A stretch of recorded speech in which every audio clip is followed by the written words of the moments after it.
Një 24 vjeçar banues në Sukth të Durrësit është arrestuar nga policia e shtetit pas publikimit të disa videove kërcënuese në rrjetet sociale TikTok. I riu identifikuar me inicialet DF kishte përdorur një llogari false dhe kishte fshehur fytyrën me maskë ndërsa bënte thirrje për akte dhune dhe paralajmëronte publikisht djegjen e një automjeti të policisë.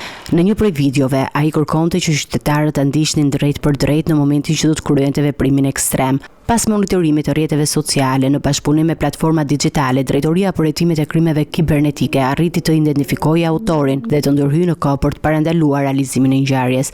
Ndalimi u krye në bashkëpunim me njësinë rajonale antiterror në Tiranë dhe Policinë Vendore të Durrësit. Policia njofton se ndaj 24 vjeçarit rëndojnë akuzat për thirrje publike dhe veprime të dhunshme dhe mbajtje pa leje e armëve të ftohta. Në reagimin zyrtar, policia e shtetit thekson angazhimin për të parandaluar çdo përmbajtje të dhunshme që qarkullon në rrjetet sociale dhe i bëri thirrje qytetarëve të denoncojnë çdo rast që mund të cënojë rendin dhe sigurinë publike.